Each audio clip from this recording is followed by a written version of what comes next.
Welcome to Curiosity, a podcast about Christianity for the merely curious. I'm Trevor Cook, and I'm joined today, as usual, by Andrew Bass, co-founder of Curiosity and a director of the student ministry with the Anglican Church of North America.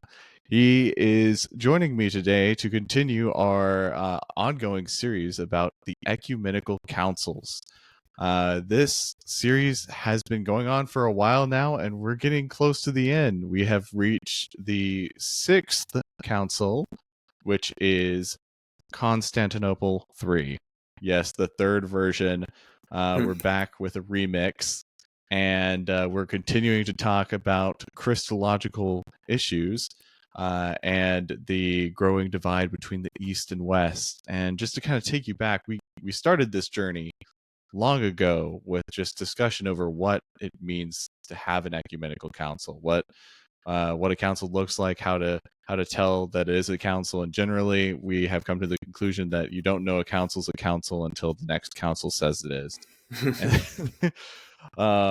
The beginning of our journey went all the way back to the times during the apostles' lives, when we were able to see the first council, the Council of Jerusalem, session 0, as we called it, where there's the affirmation of how to conduct a Christian life, a Christian faith, when there are these new changes happening and new events that we previously had not known how to handle these ideas, these thoughts about what it means to be Christian.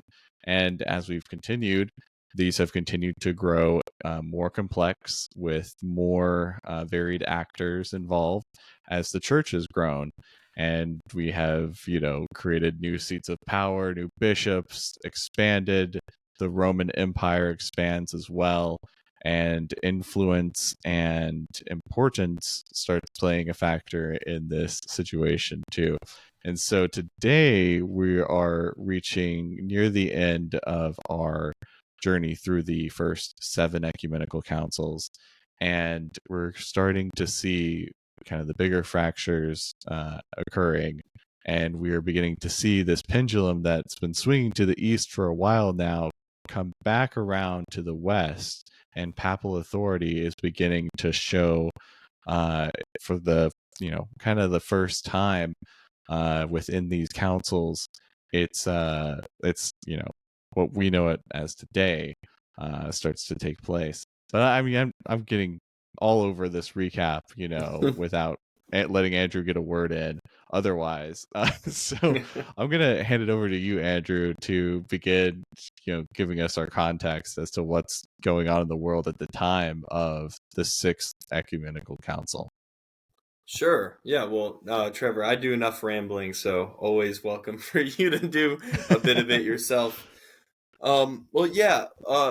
One thing that you mentioned that'll be important for this council is this influence kind of returning to the West, returning to Rome.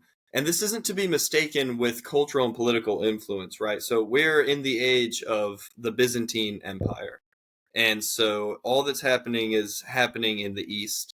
We'll see that reflected in the bishops present in this council as well. So, excuse me, sorry, had to fix something on my computer. But so there's still a lot of power. All the power and influence is concentrated in the East. But what we'll notice from this council is that Rome kind of holds true to what would become the Orthodox opinion and the settled matter in the council. A lot of the heresy that came up, a lot of the stuff that was condemned at the Sixth Council, the one we're going to be talking about today, was really concessions to pat Roman Church on the back to the theology that they were holding on to and that they claimed to be the reading of Chalcedon. Because yes, even though we've had one council already after Chalcedon, where 2 councils removed, that is still kind of the root of the 5th and 6th council. So just a little background I'll get into, and then we can kind of start our discussion. So this 5th council, Constantinople II, that ends in 553. So Chalcedon's reaffirmed. We get more definitions on what it means that Christ has two natures, fully man and fully God. The Monophysites, the Miaphysites, the Nestorians, they all still exist. And, we've got what is the Oriental Orthodox Church, the Armenian Church, Apostolic Church. They're still embracing this either Nestorian on the Armenian side or the Miaphysite, Monophysite Christology, and they've never really latched on to Chalcedon. If we fast forward into time now, the Oriental Church still to this day only affirms the first three ecumenical councils. I think the Armenian Church or the Assyrian Church of the East only affirms the first two. So we already see there is a huge split in Europe, that there is what we like to call the undivided church of the first millennium. It is in some ways not real. There is definitely a church in the empire, and sometimes different countries are sticking to it and pulling apart from it. But there is a lot of division, but largely there is somewhat of a collected church. So, Fifth Council ends in 553. We come into the 7th century, the 600s, with a new batch of heresies being spread throughout the East. Freshly baked throughout the empire. Yeah. And I love too that we're getting into like this new territory, right? But there's always the new heresies are based around like whatever people are talking about at the time. And so previously we had all this discussion on nature. It's a big thing in philosophy at that time. And this time around, it sounds like we're continuing that trend where people are discussing, what is, the nature of Christ, moving on to the new heresy. We're continuing that process. Yeah, and exactly. And we can kind of piece that together. We've got Nicaea. Is Jesus God? Yes. Okay, check. Jesus is God. Okay, well, Jesus is God. What does that mean about the Holy Spirit? Okay, establish the doctrine of the Trinity. Okay, well, if Jesus is God, where does his manness come into? And then we've got Chalcedon. Jesus is fully God, fully man. Well, what does that mean? Two natures. Jesus has two natures. And then that brings us to today's question that came at the end of the 6th century and went into the 7th and would be the cause of this. Okay, well, if Jesus has two natures, this is the question people are asking. What does that mean about what's going on inside of him? His conscience, his activities, a word that we'll see used, his will. How can you have two of those? And a lot of priests and teachers and bishops in the East said, well, while Jesus has two natures, as Chalcedon says, the way that plays out is he has one energy or one activity. And that idea of Christ having one energy was called monoenergism. And so that belief starts getting popular. It's vague. It's a very vague idea. And a lot of this we can see is an appeal to the Miaphysites, the Nestorians, the Monophysites that are still trying to work this out. Maybe not so much the Nestorians because they have their own two-nature thing to deal with. But that was the first answer. And so then people started saying, okay, monoenergism, what does that mean? And the more refined answer was, okay, he has one will. Jesus has one will. Not two, but just one. And he's still God and man, but Jesus only has one will. And that was called monothelitism. And I'll say one last thing and then we can jump into it. The emperor of the Byzantine Empire, so the whole empire over there, formerly known as Rome, Heraclius, I guess we would pronounce his name. He was a proponent of this. He wanted to send people out, and he did send people out. Two guys in particular, a guy named Theodore and a guy named Sophronius. Sophronius did not agree with this theology, kind of forced to propose it. And so this now we've got like emperor down, spreading out this one will teaching of Christ all throughout the Eastern Church. And that brings us to where we are. How was that for an elevator history?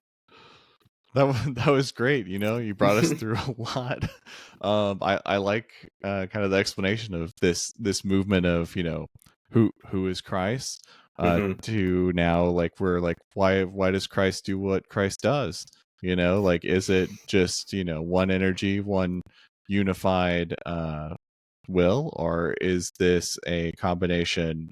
Because it has an impact on us, and I'm just going to point out what's immediately obvious is that if Christ has no human will, then what does it matter that he lived without sin? Because then Mm-hmm. we have this ongoing thing where, like, humans can't live without sin. There can be no perfect human, and we've decided Christ is human. He is man, but now we're going to say, well, it's fine because his will is perfect. It's God's will. There is no difference between what Jesus thinks and does and what God thinks and does, which creates this idea of, like, I can see how people can be like, yeah, well, he lived a perfect life because he was perfectly willed to do so by Mm-hmm. God.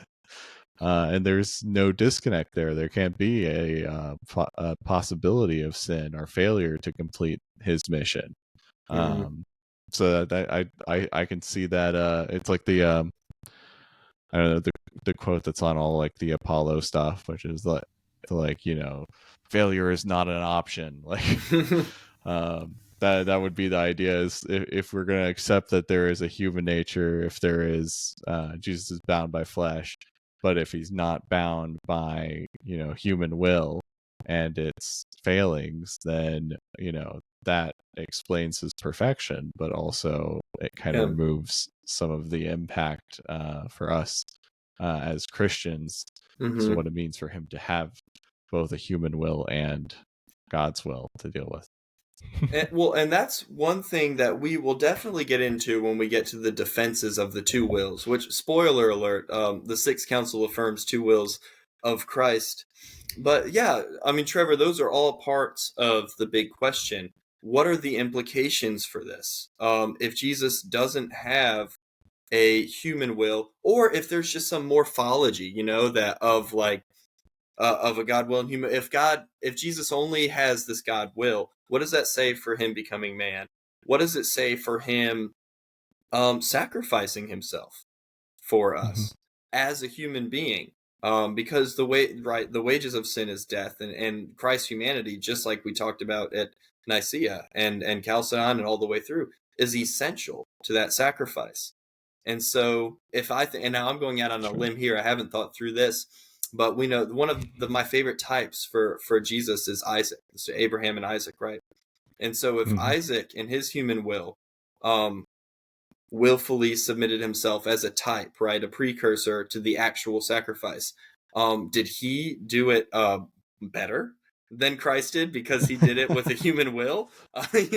So these are the types of questions that people were asking. But this one will teaching, this monothelitism, monoenergism, were really getting popular in the East and had approval from numerous bishops and the emperor Heraclius himself. Mm-hmm.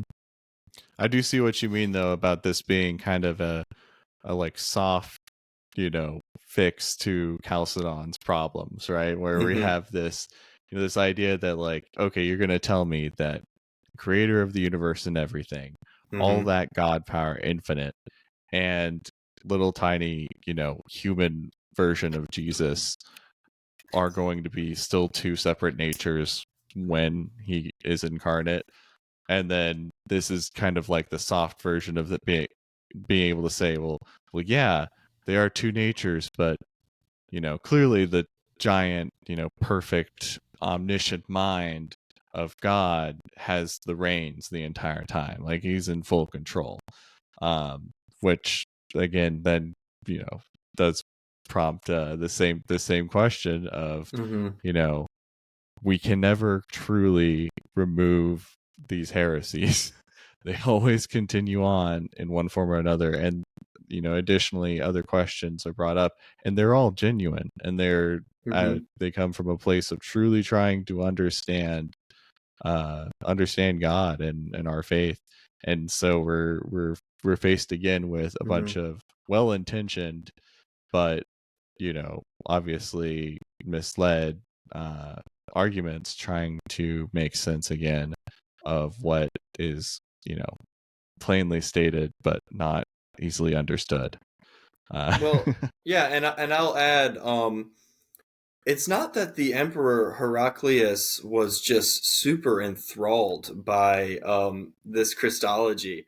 There was a big attempt to unify the non-Chalcedonians and to bring them back in. And so, as we've seen now, ever since Chalcedon, there have just been countless attempts to say, basically, here's how you can believe what you believed before, but affirm the teachings of Chalcedon. And so I don't feel any discomfort saying that primarily where this theology rose up was an attempt to bring in these non-Chalcedonian churches back into the fold. And somewhat of a compromise to say, like, you can affirm Chalcedon and still believe, like, maybe not, maybe you have to believe in two natures, but you can believe in one will. You can believe in one energy. And this campaign was successful. By the year 633, so we've still got a ways to go before the actual council takes place, the Armenians, the Syrians, and the Egyptians were all back in communion with the East. Wow. So, yeah. And so, again, we It talked does about make you question almost if this is a better outcome. Yeah. Well, it won't last because there is Yeah. a new religion that will be taking a lot of influence in these areas, and it will disrupt this Really? short-lived unity. How unexpected. There are other religions that come out of this location. I'm so intrigued, Andrew. Please tell us more. Yeah. Well, in the early 600s, there was this young, aspiring restorationist, maybe you'd call him, named Muhammad. And he was intent on his prophecy. So I'd say, but long story short, for those of you that don't know the origins of Islam, it comes in this early 7th century. Muhammad comes around. He's got his new prophecies. Everything we know is basically wrong. Here's what's right about the New Testament. Here's what's right about Jesus. Basically denies the Trinity as it's polygamous, or not polygamous, polytheist. A nice Freudian slip. And so his new monotheism ultimately comes in the form of the Quran, and that is the origins of the Islamist faith. They Yeah. kind That of was well summarized, but like yeah, they weaponize. I don't know if colonize is an appropriate word to use for what happened, but there was a big successful fight for power. And so by 634, so now we're 1 year after all of this unity, as Leo Donald Davis puts it, by the death of Heraclius in 641. So here, let's jump up a bit from 634. Only Asia Minor, enclaves in the Balkans, Italy, and North Africa remained under Byzantine control. So all of that unity that Heraclius worked towards was kind of disrupted by the armies of Islam and kind of the takeovers in those areas. And Christians now did not have the same accessibility, maybe we'd say, or institutional unity that was permitted to them with this huge umbrella of the Byzantine Empire. And so your Nestorians, your Miaphysites, they kind of went back to their groups. There was no more like physical punishment from the, Byzantine Empire for practicing the wrong form of Christianity. That kind of stuff relaxed a little bit. So things quickly went back to fracture and division. Yeah, definitely a bit of a change up there, but we're, as we follow these changes, right? I think one thing that we all have expected is that these empires will come and go, and that the, outcome of that too is a higher level of freedom to pursue, religion in any capacity, which, we take for granted today that there isn't that level of extent of control, not in all places of the world though, but there's something that is to be said about how this, this change comes through a lot of bloodshed, though, and there's definitely kind of a sadness in this period for the any chance of the unification of the church again. But on the other hand, I am excited to see how we resolve this conflict, because I think that this one, while being a very long and a very difficult council to get through, I think people had to spend a lot of time thinking and talking to finally come to a conclusion with this. I believe that it's a very decisive one without any need for trickery as much like we've had in some recent councils. No pseudo councils being held first, and no shams, no hiding the Pope in the other room and then letting him out later on or something. Yeah, well, no, but following the council, there, which we'll get to at the end, there was a pope arrested, but that was kind of long after the council ended, so it didn't end it for good. Well, that's great. Then I guess now what brings us to the council itself, because you said we were at 640, we're reaching closer and closer to the council. Who's calling it and who's showing up? Yeah, so I will say briefly, for that period of time, there were some people coming forth and defending what we would call the two will idea that would win the day in Constantinople III. The most notable would be Maximus the Confessor.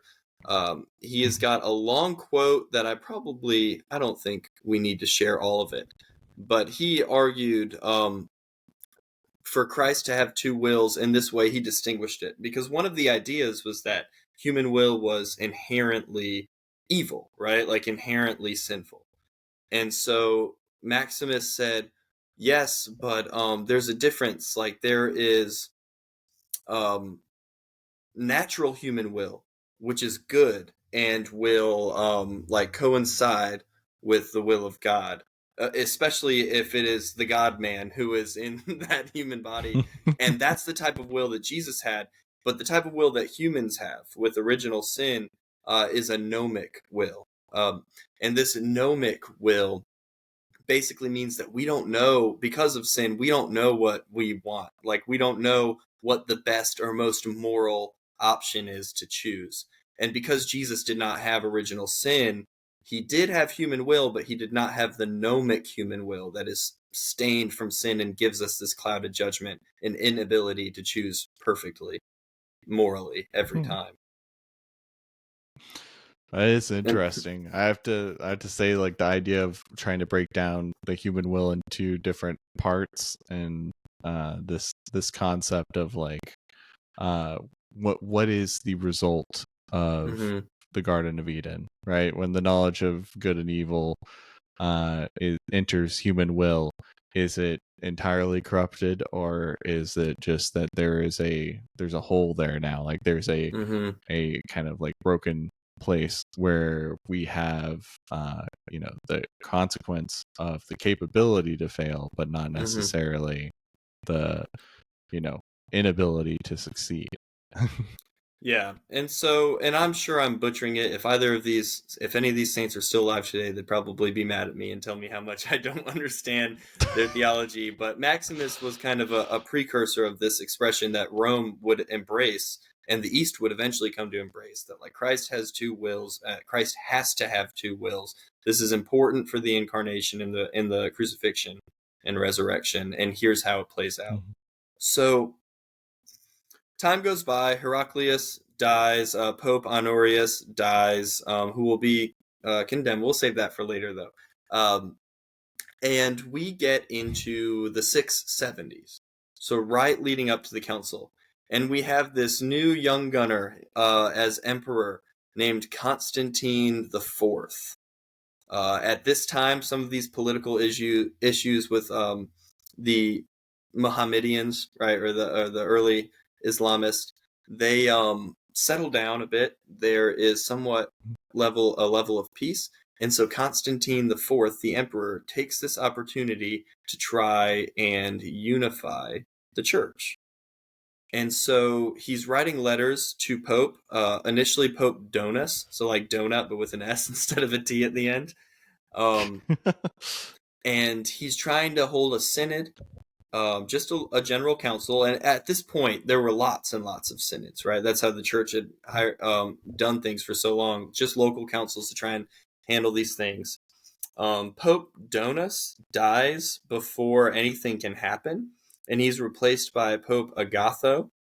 And so this is who Constantine the Fourth ends up corresponding with. And they meet in Constantinople for this synod. And quickly, the emperor decides that this is going to be an ecumenical council. So this is interesting. It's not the first time we've seen the emperor intentionally say this is an ecumenical council.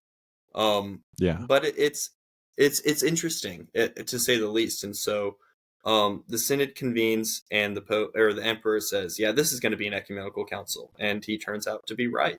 History would show. So, yeah, it's definitely seems to be, more on track than previously, right? There's not this, constant tug of war between the emperor and the bishops trying to get everyone to have a council. It just seems just much more cohesive. right. And additionally, can we please bring back the name Donus? Yeah. Like maybe for the next pope, maybe any good Catholics out there. Donus is an excellent name. I would love to see some more Donuses in the world. Bring it back. So now that everyone's together, you said something that I think needs to be addressed. Okay. The previous pope is getting condemned. Do we have a heretical pope? Yeah. So let's I don't know if I wanted to address that first or the council first. But let's okay. Take it out of order. Let's address that. No, that's fine. Let's address that first. So in the correspondence between Constantine and Pope Agatha, we see one thing we talked about at the beginning, and a trend we've noticed is this East and West division, where the Roman Church in the West has this developed view of papal authority, right? Like what it means that he's the successor of Peter, and the authority, the power that gives the Pope in the Roman Church, compared to the East, who have never really embraced this idea. They put up with it. They kick it down the can. If you remember in the early councils, they make note that Constantinople is equal in authority, but just not in honor to Rome. And this division furthers, and I want to read a letter that Pope Agatho wrote to the emperor. And here we see this papal idea shining through again. And this is, in 678-ish.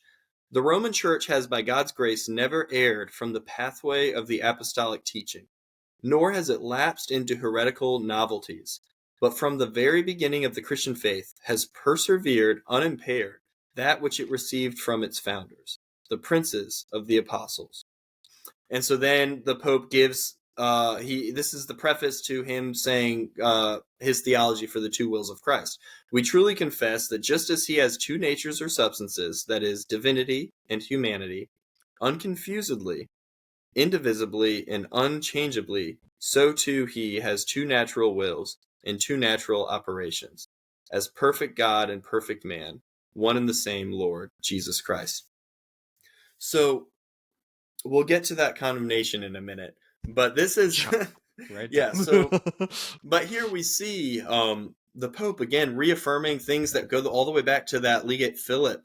What was that, back at the Third Council or Chalcedon, where he's like, there is something special about the Roman Church. We are the particular guarders of orthodoxy. And so the results come in. The council takes place, and here's what they have to say about the two natures of Christ. Of course, they condemn monoenergism and monothelitism.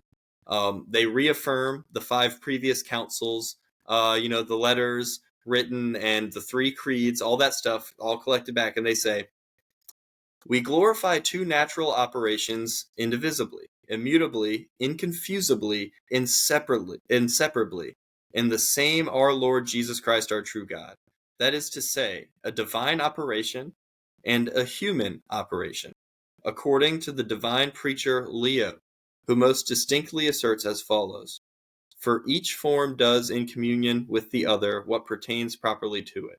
The Word, namely, doing that which pertains to the Word, and the flesh that which pertains to the flesh. We will not admit one natural operation in God and in the creature, as we will not exalt into the divine essence what is created, nor will we bring down the glory of the divine nature to place suited to the creature. So there's a lot more written there, and I'd encourage anyone here to just go look up the pronouncements, but they firmly denounce this one energy, one will teaching of Christ and say it is necessary that Christ has 2 wills, and they're not competing with each other, right? This is not like dualism. This is not Zoroastrianism. Like, God is not half evil and half good, but he does have 2 wills, and maybe there's a divine submission there. But they're not at odds with each other. They are 2 good, perfect wills, human and God. I think that that's a really great quote to use, especially to the effect that the word to the word, that idea in of itself, right? That you have this division between both the, right at the first verse of of which, what book was it? You'll catch me on this, but the word was with God, the word was God. John chapter 1, yeah. Yep, John chapter 1. And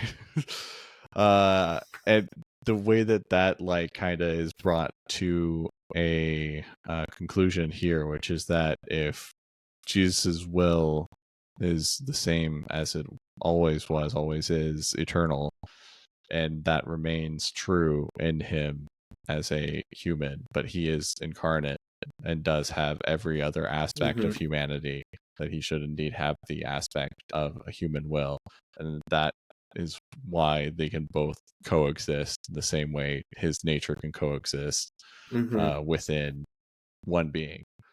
I think that's like a very, very clear statement there, and something that, it's one of those things where, like, if you go back and you read through the Gospels, you will hear conversations that Christ has, prayers that he has for God's will to be done. You will, see kind of this, this idea that, like, even like, why would Satan tempt God if it was just the will of God? Yeah. There's, and they oh, go ahead, finish. Sorry. Oh no, I was just saying, like, yeah, you just see all of this stuff that seems so kind of like plain and obvious, but Yeah. the difficulty in understanding how that nature can be in one being is that's reasonable to understand. It's a mystery, right? yeah. And I will say, yeah. and they touch on that, Trevor, as well. And so I'll share this one last quote. We recognize the miracles and the sufferings as of one and the same person, but of one or of the other nature, which he is and which he exists, as Cyril says. So they're quoting Cyril of Alexandria. Preserving, therefore, the inconfusedness and indivisibility, we make briefly this whole confession. Believing our Lord Jesus Christ to be one of the Trinity, and after the incarnation, our true God, we say that his 2 natures shone forth in his one substance, in which he both performed the miracles and endured the sufferings through the whole of his economic conversation, and that not in appearance only, but in very deed. And this by reason of the difference of nature, which must be recognized in the same person. For although joined together, yet each nature wills and does things proper to it, and that each indivisibly and inconfusibly. So you're exactly right. Because of the incarnation, it's necessary that Christ has these 2 wills. That doesn't mean he has a God will and a not God will. Well, he does have a human will and a God will, but there's not a good and evil. There's not competition. There is perfect unity. Right, right. Wow. Well, I think now we're just looking at the impact from this. We definitely don't have as much confusion now, I think, about the two wills. But what's the impact for the East and West? Where are the monophysites going? Yeah. So they don't leave. Again, this was a period of peace, and a lot of these Monophysite, Miaphysite, Nestorian traditions were already scooting by on their own. So I wouldn't say that there was a great reunification. But what there was a reunion of the East and the West. Because while they were bound to the Fifth Council, they were not on the best terms. And this corrected a lot of this bad theology that was coming from the East. Before we talk about the Pope, one funny thing from the council, there was a priest, I'm trying to remember his name now, Polychronius. He claimed that he could prove monothelitism, that this was at the council. He said, the Holy Spirit is on our side and I can prove it. He's given me the ability to resurrect the dead. And once I do this, you'll know that monothelitism is true. So like good ancient people, they brought forth a dead corpse. And Polychronius could not put his money where his mouth was. And that just served as further validation that I love that they were just like, yeah, bet. Oh, yeah, here, take it, give it your best shot. So that happened, and the other thing that happened, which I'm sorry we've been putting this off for so long now for everyone who wants to hear about that Pope that got condemned. They had at this council condemned Pope Honorius. So I think that was 2 popes prior. I might be getting my numbers wrong. But yeah, 2 or 3, a few popes prior, who was present at the beginning of this controversy during the period of Heraclius. Right. And they essentially condemned him for embracing some form of monothelitism, some form of one will for Christ. And of course, that does create some problems today, but for claims of the Pope. But of course, I'm not saying that Catholics can't answer that, and many of them have gone on to respond to that. But this is just for theological purposes. This is one of the chinks in the armor that you'll see arguments from Orthodox Christians and from Protestant Christians against the Roman Catholic Church to say, you had a Pope condemned as a heretic, but according to you, according to your canons, that's impossible. So, and it wasn't uncommon though too at these councils to condemn people who were dead, like previously past bishops, for their ideologies that they helped spread, and so that like it all lines up for him to be just like the other previously condemned heretics. But but the first, I think it is shocking. The first and last for it to happen to a pope. And so again, our job here is not to argue for or against the papacy, but what this does do to paint the historical and ecclesial picture is again to show us the divisions that are happening between the East and the West. The fact that these Eastern bishops present at the council even considered it appropriate in the first place to bring forth a former pope shows you just how deep-seated the Great Schism is and was. Absolutely. That it wasn't just a argument between the Pope and the Archbishop of Constantinople. Because remember, it'll still be 400 more years before this schism happens.